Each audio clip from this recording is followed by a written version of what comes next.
We haven't done one of these for a while. Let's do my January wrap up. So I stopped doing these last year because frankly, I was not reading enough that I felt like it was worthwhile to do a wrap up video, but I read 10 books in January. So let's talk about them. The very first book I finished in 2026 was a book that I was supposed to do a review on a few months ago, and I was very far behind, and it was All Eyes on Him by Ilana Alexander. And it was actually not the worst thriller that I read in January. If you are new here, you should know I give a very granular rating for the books that I read, based upon a lot of different characteristics that I assign numbers to.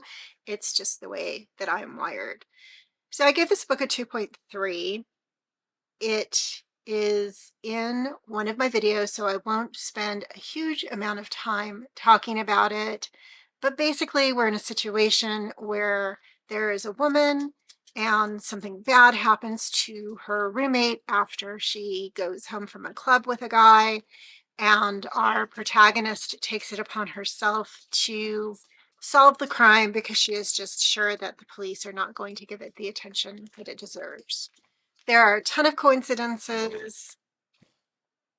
There are a ton of things that don't make sense. She gets a job in this guy's house. He's a billionaire. And basically, nothing really happens. But somehow she solves the crime. I think that this was previously self-published. It has now been published by Poison Pen Press, and it was okay. It's not, though, I don't think I'll be picking up anything by her anytime soon. At least it wasn't a domestic thriller. Following in those low two range of books that seemed to be the beginning of my 2026, I next finished A Very Bad Thing by J.T. Ellison. And I started this book like a year ago. And I finally was just thinking to myself, you need to finish this and get this off your shelf. I'm a completist. I won't DNF. I will soft DNF, and then I will come back to something. This had to have been soft DNF'd like 4 or 5 times over the course of the year. And I finally just thought I just need to finish it off. It is kind of a murder mystery. It is kind of a thriller. It falls in this gray area that I generally do not like, and this followed through with me not liking it because of that. We have a very successful novelist who is killed in a hotel room on the last night of her book tour. She has a bunch of deep, dark secrets in her past, and her daughter and the reporter she has hired to potentially write her biography have to figure it out. They too are being threatened, and there are other people being threatened, and it all builds to a climax where they are all together at the end, and the big baddie comes out, and we find out the why. But do we? This is a chunk of a book. It was written from so many different perspectives. There were chapters that took us back in time. There were chapters that took us back in time in a manuscript form. There was just a lot going on, and it wasn't repetitive. It wasn't like we were hearing the same thing from a bunch of different people. It was just, did we need to hear this much? It just went on extremely too long. The writing was okay, but nothing super stellar, and I was just happy to be done with it by the end. The next book I finished was The Tenant by Frida McFadden, and I talk about this in my Goodreads Choice Awards video, but I did not finish this for that video. I soft DNF'd it knowing that I would not vote for this book, and so why bother finishing it? But I did come back and finish it. I ended up giving this book a 2.6, so it was better than the first two that I read. It was the first Frida McFadden that I have ever read, and it makes me hesitant to read any more Frida McFadden. The problem that I had with this was that I just did not like looking through the eyes of our main character, who is a guy who has moved in with his fiancée into a brownstone in New York, and then he loses his job. They're forced to take in a tenant, and then there seems to be a war that has started between him and the tenant. We're not sure why. There's a lot going on there. There is a twist, and it was a decent twist, but it made me feel like there was a good twist, but then the writing was not very good to lay out the book that got us to the twist and then the post-twist resolution of the book. A lot of this book was our main character going on and on about how much he was in love with his fiancée and then immediately checking out another woman or talking about the body of another woman or thinking about hooking up with another woman. And I'm sure it was done to make us feel like he was a sleaze, and it succeeded, but we got it. Did we need to do it so many times? He sort of had the mentality of a 12-year-old continuously through the book. And the other thing was he was like a vice president at a marketing firm, and yet he did so many illogical things and didn't think things through and was really ruled by his anatomy more than anything else. After the twist, I will also say that there was a lot of rehashing.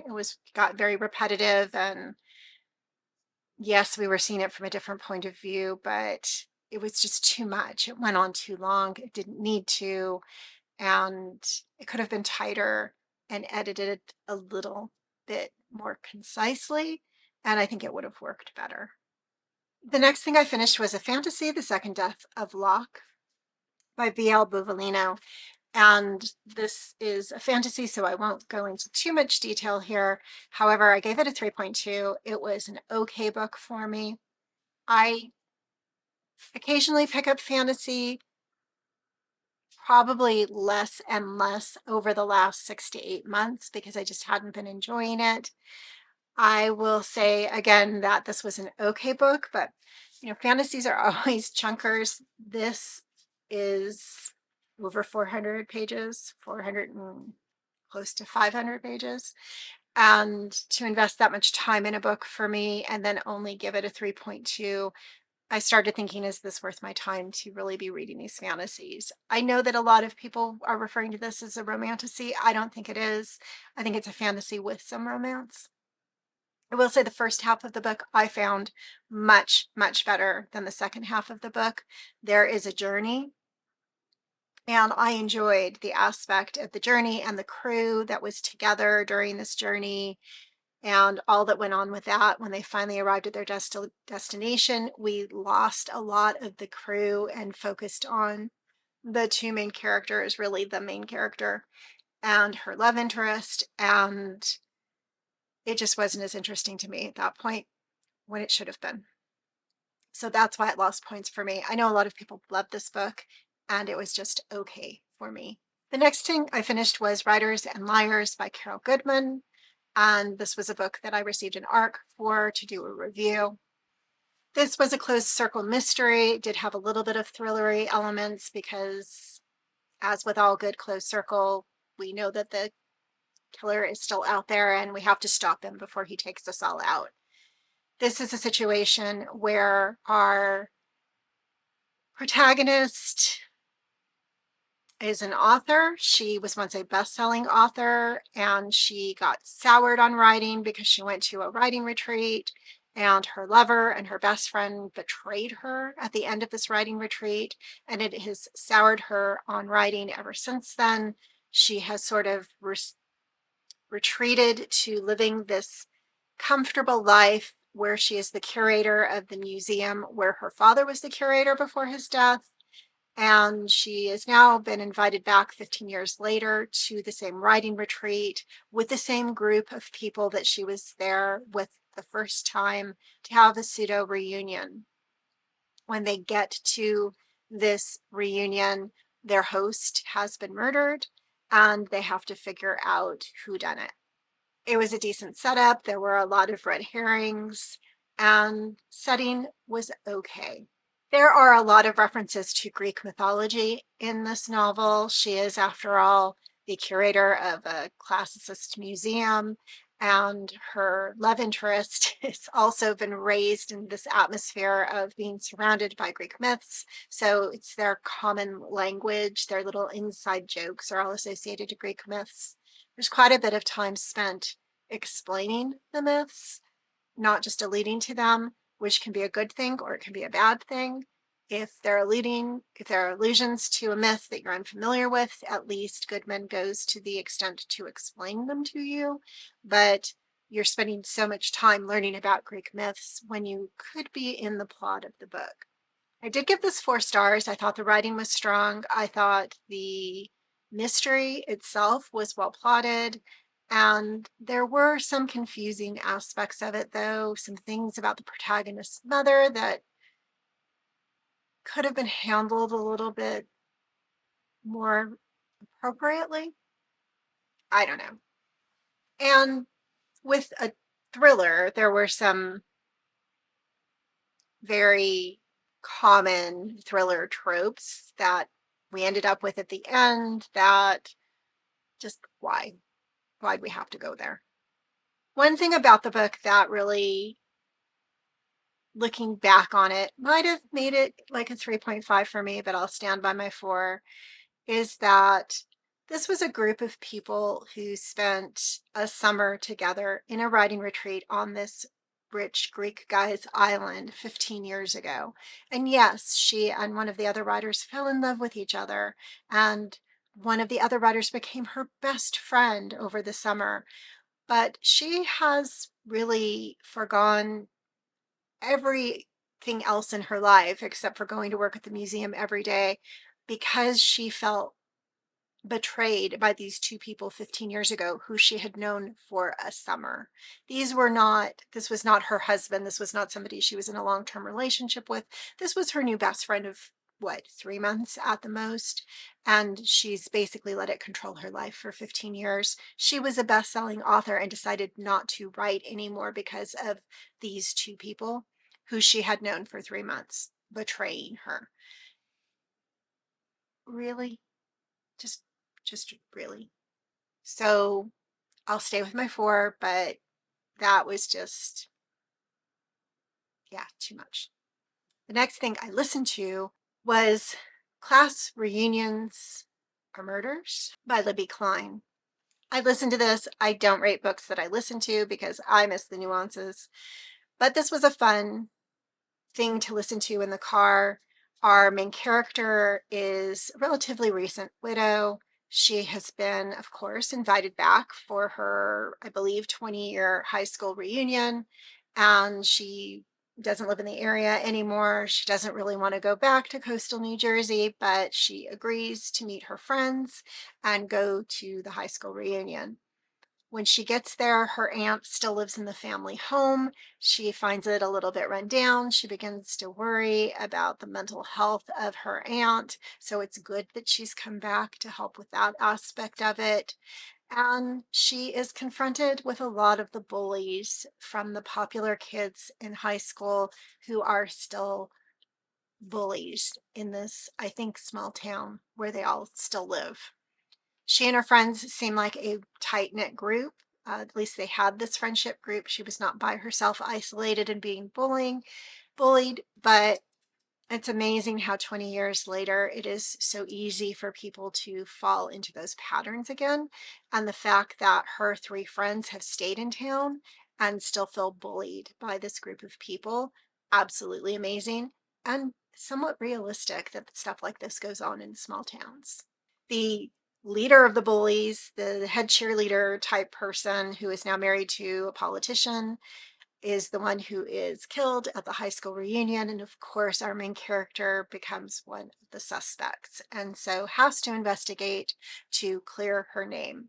I thought it was a cute group of people, relationships. They were fun to watch. There was fun stuff going on. I liked the interplay with her and her aunt, who I think was supposed to come across as more kooky than anything else. And there are others in the series. I will be continuing on with it. It was a fun time and I completely enjoyed myself. The next thing I read was The Sanatorium by Sarah Pierce, which is a book that I'm reading for an upcoming video. So I won't go into a lot of details about this, but there's just something about these edges that I love, and the title. I just think this is a cool looking book, and I'll talk about this in my book bingo video coming up soon. So the next book was Head Cases by John McMahon. And I read this because I received an ARC of the second in the series, Inside Man, and I had to read this one first, and I'm so glad that I did. I gave this book 5 stars, just my first 5-star of 2026. We are introduced to the Head Cases, which is a unit within the FBI that is generally working on statistics and numbers and patterns, and they don't do field work. So we've got this group of people who have all ended up on this squad because they have a lot of knowledge about specific things, or they're very good with math, pattern recognition, etc. Our main character is neurodiverse. He has problems with relationships with people, which is why he's ended up on the squad. And he is a savant, I guess you could say. He definitely, recognizes patterns. He immediately knows how many of something there is just by looking at it. And he's able to understand when something is odd, when it falls out of a normal pattern. There are some pretty graphic situations where we find bodies. They are in the field for this case, and we find out why a little bit later, but this is not normal for them. And they are confronted with doing the analysis of the scenes with the crime scene investigators and just jumping all over the country to follow the leads to track down a serial killer. I thought that the writing was amazing. It was fast paced. It was very good use of procedure, and could not recommend this highly enough. I know that this is a book that got quite a bit of buzz when it first came out. I saw it on a lot of lists, and I had it on my shelf already, and I would just highly recommend it. Definitely 5 stars. The next book in the series, Inside Man, just came out. It was a strong book. I don't think it was as good as Head Cases. I ended up giving it a 4.2. Our main character is now leading the squad, and they are back out in the field because they've been working on a militia case. Now, I don't really like reading books about militias and things like that, so for me, there wasn't an immediate attraction to it. I will say that the militia case is just the lead into a serial killer case that we eventually get to, and it was, again, on par with the plotting and the writing of Head Cases. There were just a few times when I was asked to suspend my disbelief a little too much. This guy is brilliant. He is absolutely amazing at finding these things and finding these patterns that fall out. And he makes some very, very stupid choices that definitely go against FBI protocol and get him into a lot of hot water towards the end of the book that I just don't think he would ever do because he's so careful with everything. I would still recommend. It's a great book. 4.2 is a high rating from me, and I can't wait to see what comes next for this Head Cases squad in the FBI. The last thing I read in January was Mother-Daughter Murder Night by Nina Simon, and I gave this 4.4 stars. You could say that we have three main characters, a grandmother, a mother, and a daughter, but I really think the grandmother is the main character. She is this high-powered real estate lady from Southern California, but she is diagnosed with something that leads her to come stay with her daughter on the central coast of California in her very small town above Carmel, and the daughter has a teenage daughter. When a body is found on the beach where the granddaughter works as a guide giving kayak tours, she becomes a suspect. And so the grandmother, who is ill, takes it upon herself to do the investigation to make sure that her granddaughter's name is cleared. This book has a lot about the relationship between the women as much as solving the murder mystery. I think that the murder mystery was actually pretty transparent. I knew who done it a long way into the book, but I really enjoyed the writing. I really enjoyed the relationships of the characters. This has been a reoccurring theme for me to enjoy these books with these characters who are coming from different age groups and their relationships together. Most of the time it's not familial. This one happens to be familial, but if you think about Vera Wong and the found family that she puts together, even the Marlowe Murder Club, which I rated really highly last year and am completely caught up on all the books that have been released in the United States. There's one more coming out this year. And also How to Age Disgracefully by Grace Pooley, which had an older cast of characters and then a younger, a teenager single father, and then the middle-aged lead of their community center. So these different ages coming together and creating these cohesive units with each other. So I think that there was a lot of healing of the relationships between these three women in the book and what's next for them. I don't think that there will be a follow-up to this. I could be wrong. Maybe there will be, and it's completely possible, but I don't know that there will be. I think that this is a standalone, and I really enjoyed it. So that was my January. For the 9 books that I gave ratings to, the average rating for my month was 3.1. And I'm happy with that. I think it was a great month. I'm so pleased that I read 10 books. I'm so pleased that 6 of them were books off of my shelf. 3 of them were ARCs, and 1 was an audiobook. So I think that's great percentages for things that I owned or were free for me to read. And since I did take out the audiobook from my library through Libby. So very happy with January. Now I will say I am filming this on February 5th, and I have finally finished my first book of February. So February may be slowing down, quite busy opening my store. So have been very, very busy with work, and also not hugely enjoying what I've been reading, but that is a story for a different month. All right, let's do my February wrap up.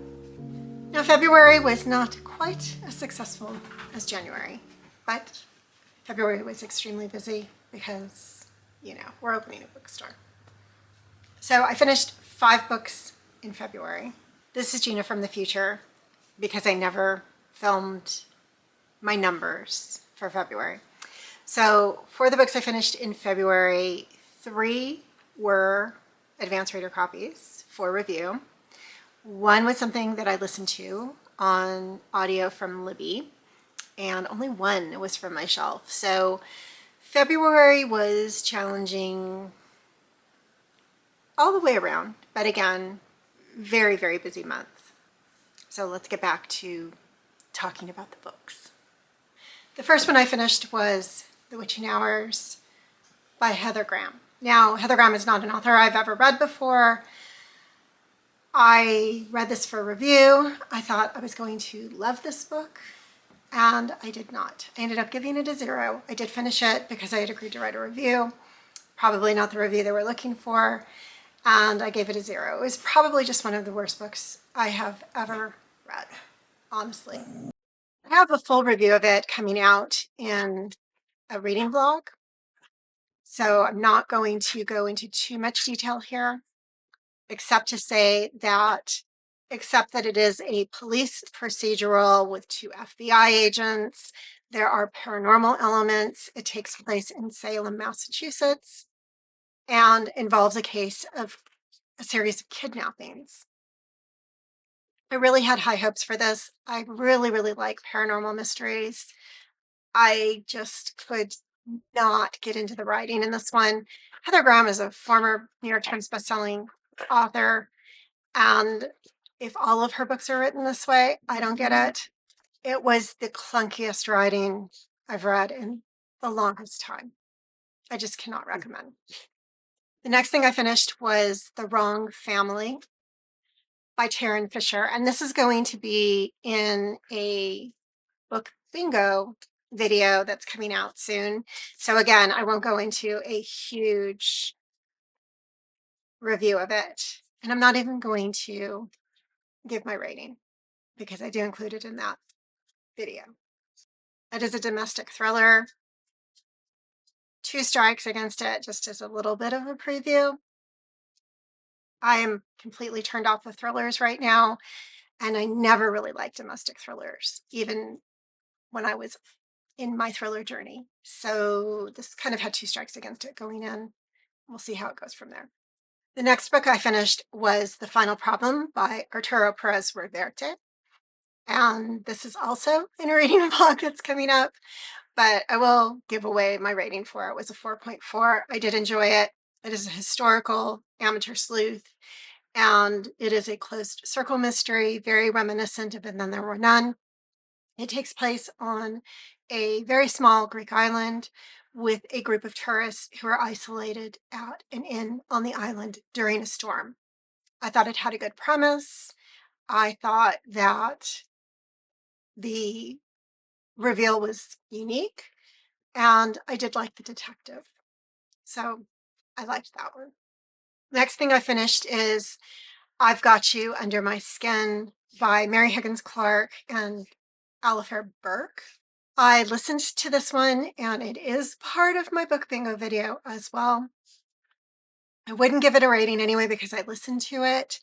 I will say that I think the title of the book is very misleading. I didn't really get a sense of anybody having anybody under their skin, but that's fine.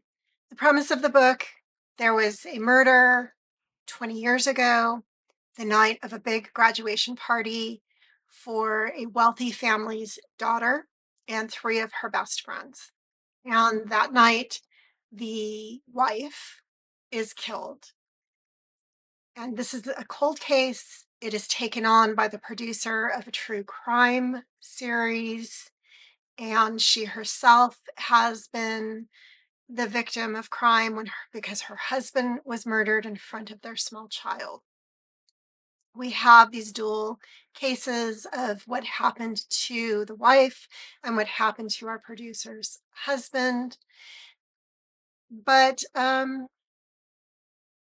there's not a lot of sleuthing that goes on in either case, and they both get wrapped up just kind of by happenstance. So you'll see more details about it in my book bingo video. The final book I finished in February was another review, and I have to say, I'm doing a great job picking books for review because I'm really, really liking everything except for The Witching Hours, unfortunately. But Murder Will Out takes place on a small island off the coast of Maine, and it is definitely amateur sleuth territory, so it's a cozy mystery. Our main character is a music student who used to come to the island on the summers to stay with her godmother. And then something happened and estranged them.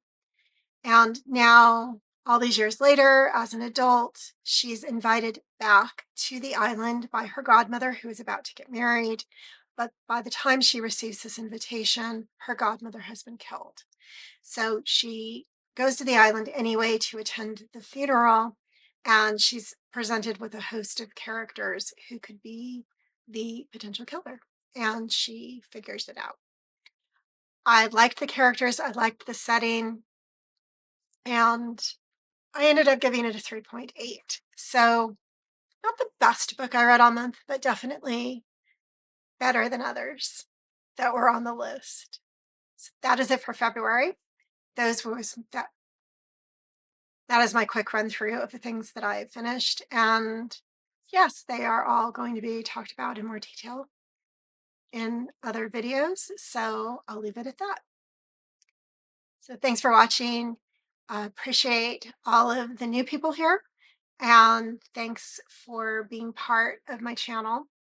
And please leave any questions, like and subscribe. And I appreciate you.